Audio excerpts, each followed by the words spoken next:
Property విషయంలో confusion గా ఉన్నారా? గేటెడ్ కమ్యూనిటీలో ఫ్లాట్ తీసుకోవాలా లేదా విల్లా తీసుకోవాలా? మన పిల్లల భవిష్యత్ కోసం ఓపెన్ ఫ్లాట్ తీసుకోవాలా? మన హైదరాబాద్ లో ఏ లొకేషన్ లో కొంటే మంచి అప్రిసియేషన్ వస్తుంది? మరి నమ్మకమైన ప్రాపర్టీ కొనాలంటే నమ్మకమైన గైడ్ కావాలి కదా. ప్రాపర్టీ అడ్వైజర్ కోసం సంప్రదించండి వరాహస్వామి ప్రాపర్టీ గూగులర్. కాంటాక్ట్ 7207218485. యూట్యూబ్ ప్రేక్షకులకు వీక్షకులకు అందరికీ కూడా నమస్కారం. కార్యక్రమాన్ని ప్రారంభం చేసుకునేటువంటి ముందు చక్కటి శ్లోకంతో కార్యక్రమాన్ని ప్రారంభం చేసుకుందాం. శ్రీ విద్యాం జగదాం దాత్రిం స్వర్గస్థితిలయేశ్వరీం నమామి లలితా నిత్యం మహాత్రిపుర సుందరీం చతుర్భుజ చంద్రకళావతాం తే కుచున్నతే కుంకుమారాకశోనే పుండ్రక్య భాషాం పుష్పబాణాం అస్తే నమస్తే జగదేకమాతా జ్ఞానానందమయం దేవం నిర్మలాస్ఫటికాకృతిం ఆధారం సర్వ విద్యానాం హయగ్రీవముపాస్మయే. ప్రియ భగవద్బంధులకు భక్తాగ్రేసులందరికీ కూడా నమస్కారం. ఈరోజు వీడియోలో భాగంగా ఏమిటంటే ముఖ్యంగా మేఘాది మీన పర్యంతం ద్వాదశ రాశుల వారికి ముఖ్యంగా వైవాహిక సంబంధ రీత్యా మాంగళ్య దోషములు అంటే మాంగళిక దోషములు ఏమిటి, అలాగే మేషాది మీన పర్యంతము నరఘోష నివారణార్థం పాటించవలసినటువంటి పరిహారాలు ఏమిటి, దానికి తగు హోమ ప్రక్రియలు ఏమిటి, అలాగే ఏ రాశుల వారికి ఏ విధంగా నరఘోష దృష్టి ప్రభావం అనేటువంటిది ఉంటుంది, మాంగళిక దోషాలు అనేటువంటి ఏ విధంగా ఉంటాయి అనేటువంటిది ఈ వీడియోలో క్షుణ్ణంగా తెలుసుకుందాం. కుంభరాశి వారు ఎవరైతే ఉన్నారో వారికి మాంగళిక దోషము నరఘోష దృష్టి దోష ప్రభావాల రీత్యా పరిహార మార్గములు ఏమిటి అనేటువంటిది ఈ వీడియోలో తెలుసుకుందాం. ధనిష్ట నక్షత్రం 3-4 పాదములు, అలాగే శతభిష నక్షత్రం 1-2-3-4 పాదములు, పూర్వభాద్ర నక్షత్రం 1-2-3 పాదముల వారు కలిసి ఏమిటి కుంభరాశి వారు అవుతున్నారు. వీరి యొక్క జాతక లక్షణాలు కనుక గమనించినట్లయితే వీరు సుదీర్ఘమైనటువంటి సుందరమైనటువంటి మెడలు కలిగి అందమైనటువంటి రూపలావణ్యం కలిగినటువంటి వారు, బృందావనులు, పూల తోటలు, ఆధ్యాత్మిక సేవా సంస్థలు కానివ్వండి, ప్రకృతి రమణీయమైన వీరికి విశేషమైనటువంటి ఆసక్తి కలిగినటువంటి వ్యక్తులుగా వీరిని చెప్పుకోవచ్చును. అలాగే వీరు కొన్ని సంవత్సరాలు ధన సంపత్తితోనూ కొన్ని సంవత్సరాలు దాత్రులను అనుభవించేటువంటి లక్షణం కలిగినటువంటి వారు, మంచి స్నేహశీలి, బంధుప్రియుడు, పూజనీయుడు, అలాగే మంత్ర తంత్ర శాస్త్రము నెరిగినటువంటి వాడు, అలాగే ముఖ్యంగా విశేషంగా నిగూఢ రహస్యములు తెలుసుకునేటువంటి వాటి విషయాలలో సిద్ధహస్తుడు, ప్రావీణ్యుడు అని చెప్పి వీరిని చెప్పుకోవచ్చును. అలాగే దీర్ఘముగా ఆలోచించేటువంటి వాడు, జరగబోయేటువంటి కార్యము రీత్యా దీర్ఘంగా ఆలోచన చేసి కార్యాచరణ విచక్షణ తెలిసినటువంటి వ్యక్తి, అలాగే కార్యశూరుడుగా వీరిని ఈ కుంభరాశి వారిని చెప్పుకోవచ్చును. ఈ కుంభరాశి వారు ఎవరైతే ఉన్నారో వీరికి మాంగళిక దోషములు కానివ్వండి, నరఘోష దృష్టిదోష ప్రభావాలు కానివ్వండి తొలగిపోవడానికి రాశినాథుడైనటువంటి శనేశ్వరుడి యొక్క అనుగ్రహం ఉండి తీరవలసిందే. కాబట్టి ప్రతి శనివారమును కూడా తప్పకుండా విడవకుండా శనిగ్రహ ధ్యాన శ్లోకమును పఠిస్తూ శనికి దైవాభిషేకం చేసుకుంటూ, అలాగే శనేశ్వరుడికి అష్టోత్తరము నల్లని నువ్వులతో చేసుకుంటూ, నల్లని ఒత్తుతో నల్ల నువ్వుల నూనెతో దీపారాధన చేయడం, నీలి రంగు గల పుష్పాలు శనేశ్వరుడు భగవానికి అర్పించడం, అలాగే శనివారం రోజున బ్రాహ్మణోత్తముడికి ఏమిటి నల్లని రంగు గల వస్త్రము, కేజింబావు, నల్ల నువ్వులు, బెల్లము, చెప్పులు, గొడుగు, భాండి ఇవన్నీ కూడా ఏమిటి బ్రాహ్మణోత్తముడికి దానం చేయండి. ఇలా చేయడం పూర్వకంగా శనేశ్వరుడు యొక్క అనుగ్రహం లభించి మాంగళిక దోషాలు తొలగిపోతాయి. మీ యొక్క పరిస్థితులు నరఘోష దృష్టి దోష ప్రభావములు అనేటువంటి శీఘ్రముగా తొలగిపోతాయి. వీటితో పాటుగా ఆంజనేయ స్వామి ఆరాధన అనేటువంటి ప్రతి శనివారం ముఖ్యమైనటువంటిది. అలాగే ఏమిటి శ్రీ వెంకటేశ్వర స్వామి వారి యొక్క ఆరాధన ప్రతి శనివారం చాలా ఉత్తమోత్తమైనటువంటిది. అలాగే వెంకటేశ్వర స్వామి వారి యొక్క మూలమంత్రాన్ని కానివ్వండి, వెంకటేశ్వర స్వామి వారి యొక్క గాయత్రి మంత్రాన్ని కానివ్వండి ప్రతి శనివారము జపం చేయడము, వెంకటేశ్వర స్వామి వారికి 9 శనివారములను కూడా దీపారాధన చేసుకోవడము, తులసి మాల చక్కగా స్వామివారికి అర్పించడం పూర్వకంగా నరఘోష, దృష్టి దోష, మాంగళిక దోషములు అన్నీ కూడా తొలగిపోయి మీరు విశేషమైనటువంటి ఫలితములను తప్పకుండా అనుభవిస్తారు. అలాగే కుంభరాశి వారు ప్రతినిత్యము కూడా అనుసంధించవలసినటువంటి నామజపం గనక చూసుకున్నట్లయితే ఓం శ్రీం ఉపేంద్రాయ అచ్యుతాయ నమః, ఓం శ్రీం ఉపేంద్రాయ అచ్యుతాయ నమః అనేటువంటి నామాన్ని ప్రతినిత్యం కూడా 27 సార్లు పఠించండి. ఉత్తమోత్తమైనటువంటి ఫలితాలను తప్పకుండా. 12 రాశుల వారు ఎవరైతే ఉన్నారో వారందరికీ కూడా ముఖ్యంగా వైవాహిక సమస్యల రీత్యా అనగా మాంగళిక దోషాలు కానివ్వండి, అలాగే నరఘోష, దృష్టి దోష ప్రభావము తొలగిపోవడానికి పరిహార మార్గాలలో భాగంగా ముఖ్యంగా ఏమిటి, ఏ విధమైనటువంటి పరిహారాలు చేసుకుంటే వీరికి బావుగా ఉంటుంది, ఉపకరిస్తుంది అనేటువంటిది విషయాలలో భాగంగా ముఖ్యంగా దృష్టి దోషము 12 రాశులు ఎవరైతే కలిగి ఉన్నారో వారికి కొన్ని సింటమ్స్ కనబడుతూ ఉంటాయి. ఏంటి, అకస్మాత్తుగా వాహన ప్రమాదాలు జరగడం కానివ్వండి, అలాగే మన ఇంటి ఆవరణలో ఉన్నటువంటి తులసి చెట్టు ఉంటుంది కదండి, అది ఎండిపోవడం కానివ్వండి, వాడిపోవడం కానివ్వండి, అలాగే వేపుగా పెరిగినటువంటి ఏమిటి పుష్పాలు ఇచ్చేటువంటి ఏమిటి మొక్కలు కానివ్వండి, వృక్షాలు కానివ్వండి అకస్మాత్తుగా ఎండిపోవడం జరిగిందంటే మీకు తప్పకుండా నరఘోష, దృష్టి దోష ప్రభావం ఉన్నట్లయింది. అలాగే ఇక మాంగళిక దోషములు అనగా ఏమిటి అనగా ముఖ్యంగా ఎన్ని రోజులు ప్రయత్నాదులు చేసినా కానివ్వండి, కొందరికి 35 సంవత్సరాలు వస్తుంటాయి, 45 సంవత్సరాలు వస్తూ ఉంటాయి, ఇంకా వివాహం అనేటువంటిది జరగదు. వీరికి 21 ఏళ్ల నుండి మొదలు పెడితే 45 సంవత్సరాల వరకు కూడా వివాహం జరిగేటువంటి పరిస్థితి ఉండదు.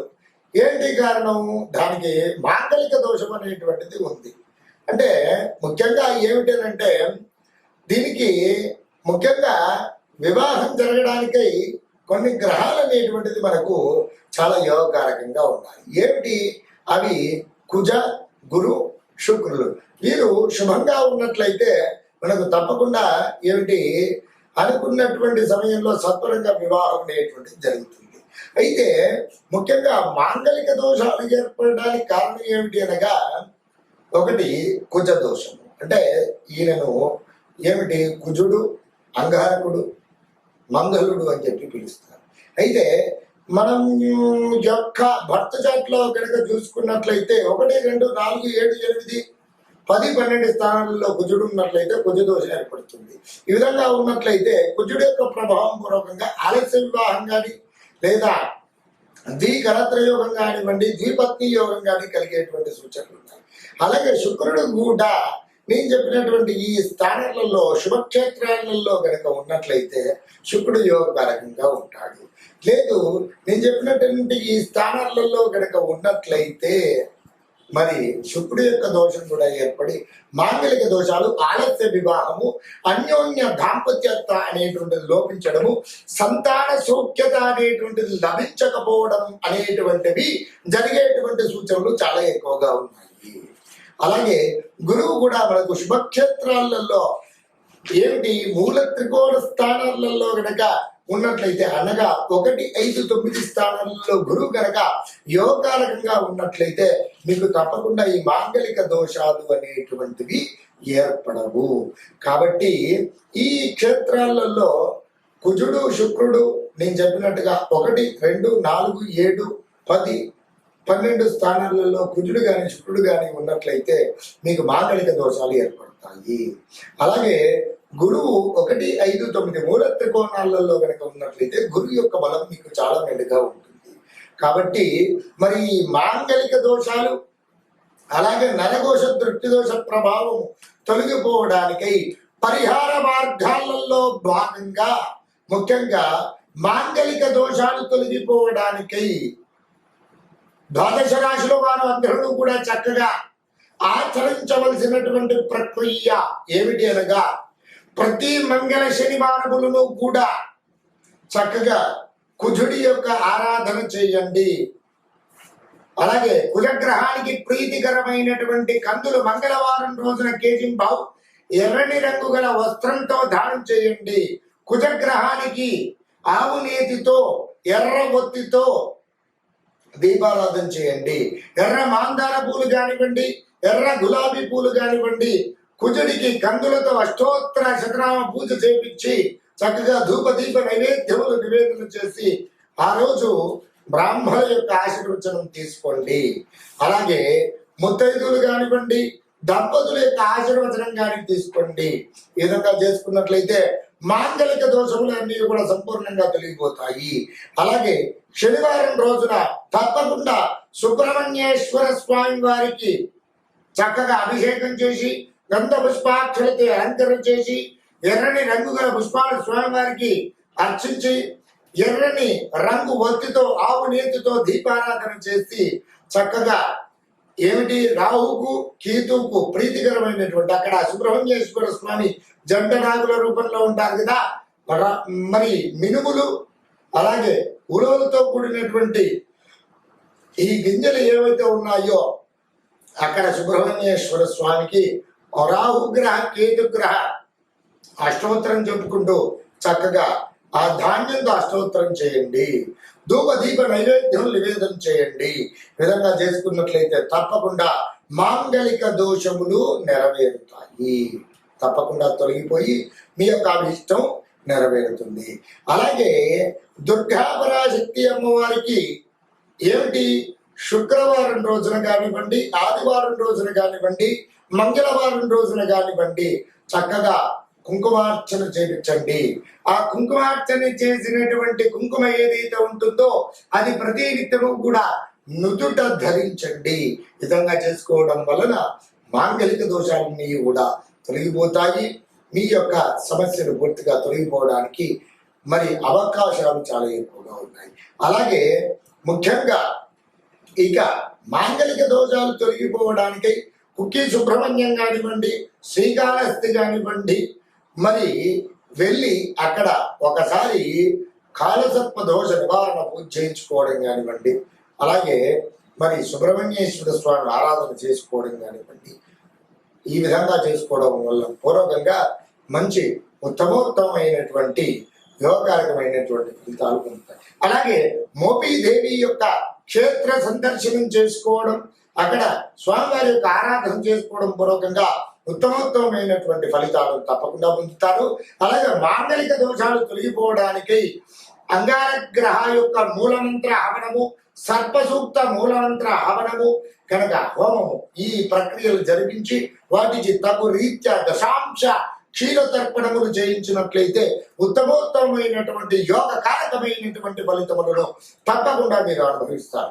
అలాగే ఇక దృష్టి దోష పరిహారార్థమై పరిహార మార్గాలలో భాగంగా ఏమిటనగా దృష్టి దోషం ఉన్నట్లయితే మీకు నేను చెప్పినటువంటి ఏమిటి పరిస్థితులు మీ ఇంట్లో కనుక కనబడుతున్నట్లయితే ప్రతినిత్యము కూడా గెలవుకు ఉంటుంది కదండి రాక్ సాల్ట్, అది నీళ్ళలో వేసి చక్కగా ప్రతి నిత్యము ఇల్లు తడవండి.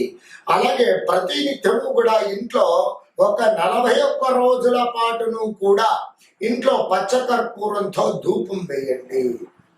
అలాగే 41 రోజుల పాటును కూడా ప్రతి నిత్యం మీ ఇంటి యొక్క గుమ్మం దగ్గర 2 నిమ్మకాయలు కోసి చక్కగా ఒకటి పసుపులో ఒకటి కుంకుమలో అద్ది ఆ గడపకు అనగా గుమ్మానికి అటువైపు ఇటువైపు ఒకటి చక్కగా పెట్టండి. అలాగే ప్రతి నిత్యం తెల్లవారు భారీగా ఇలా వేస్తూ ఉండండి. విధంగా చేసినట్లయితే దృష్టి దోష ప్రభావం తొలగిపోతాయి. అలాగే దృష్టి దోష ప్రభావం ఇంకా పూర్తిగా తొలగిపోవడానికి ప్రతి నిత్యము కూడా లక్ష్మీ నరసింహస్వామి వారి యొక్క మూలమంత్రాన్ని జపించండి. అలాగే మీకు వసతి ఉన్నట్లయితే ఇంట్లో ఉగ్ర నరసింహ స్వామి వారి యొక్క మూలమంత్ర హోమం ఒకసారి చేపించండి. విధంగా చేపించినట్లయితే సమస్త నరఘోష, దృష్టి దోష, శత్రుబాధ అన్నీ కూడా నివారణ అవుతాయి. అలాగే దీంతో పాటుగా ప్రతి నిత్యము కూడా 41 రోజుల పాటును కూడా ఆంజనేయ స్వామి వారి యొక్క మూలమంత్ర పఠనం చేయండి. వీలైతే సుందరకాండ పారాయణం చేయండి. అలాగే హోమము కనుక చేయించదలుచుకున్నట్లయితే ఆంజనేయ స్వామి వారి యొక్క ఉత్సవమూర్తికి చక్కగా అభిషేకం అనేటువంటిది నిర్వహించి చక్కగా అష్టోత్తర మరి నాగవల్లి పత్రయుక్త అనగా ఏమిటి తమలపాకులతో 108 తమలపాకులు స్వామివారికి అష్టోత్తరం అనేటువంటిది చేయించి మరి స్వామివారి యొక్క మూలమంత్ర హోమం అనేటువంటిది చేయించి బ్రాహ్మణ భోజనం గనక ఆ రోజున చేయించినట్లయితే మీకు సమస్త శత్రుబాధలు కానివ్వండి, రుణబాధలు కానివ్వండి, నరఘోష, దృష్టి దోష ప్రభావం కానివ్వండి, మరి వీటి రీత్యా మీకు తగు ఉపశమనం వెంటనే లభిస్తుంది. ఈ విధంగా చేసుకోండి. ఉత్తమోత్తమైనటువంటి మరి యోగకారకమైనటువంటి ఫలితాలను తప్పకుండా పొందండి.